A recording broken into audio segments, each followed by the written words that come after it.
জিয়া গতকাল অর্থাৎ 30শে ডিসেম্বর ভোর 6টায় মারা গেছেন, আমাদের ছেড়ে চলে গেছেন। তার মাগফিরাত কামনা করে আজকে দিঘিনালা উপজেলা বিএনপির পক্ষ থেকে এবং উপজেলা অঙ্গ সংগঠন সংগঠনের পক্ষ থেকে দিঘিনালা কেন্দ্রীয় অফিসে কোরআন খতম করা হয়েছে এবং তার মাগফিরাত কামনা করে আমাদের দিঘিনালা উপজেলা বিএনপি।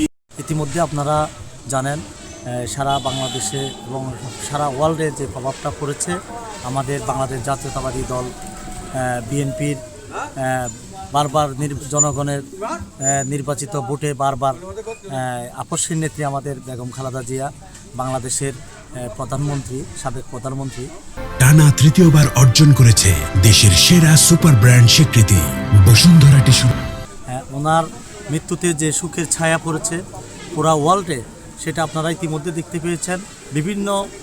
বিভিন্ন দেশ থেকেও রাষ্ট্রদূত থেকে শুরু করে প্রধানমন্ত্রী থেকে শুরু করে সুখের যে একটা অনুভব ওনারাও করেছে, সারা বাংলাদেশের সাধারণ মানুষও করেছে এবং এই দলের নেতৃবৃন্দ তো রয়েছেন এবং সাধারণ মানুষ যে একটা অভাব, যে আমাদের বাংলাদেশ জাতীয়তাবাদী দলের যে একটা প্রভাব পড়েছে আমরা জানি না, ওই শূন্যতা পূরণ আমাদের হয় কিনা আমাদের জানা নেই।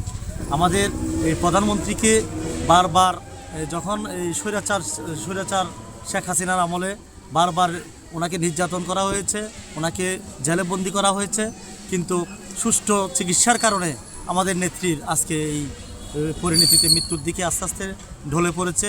ইতিমধ্যে আপনারা সকলেই বিষয়গুলো অবগত রয়েছেন।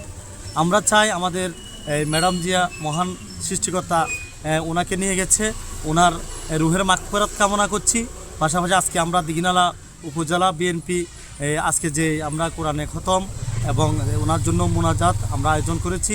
পাশাপাশি আমাদের খাগড়াছড়ি জেলার প্রিয় নেতা জননেতা জনাব ওয়াদুদ ভূঁইয়া মহোদয়ের নেতৃত্বে সারা জেলা থেকে আমাদের 20-25 হাজার মানুষ ওনার জানাজায় আজকে অংশগ্রহণ করেছে ঢাকায়। আর যারা যেতে পারে নাই, যারা বিশেষ সমস্যার কারণে যেতে পারে নাই, সকলেই আমরা আমাদের এই খাগড়াছড়ি জেলাতে দোয়া এবং মোনাজাতের আয়োজন করেছি।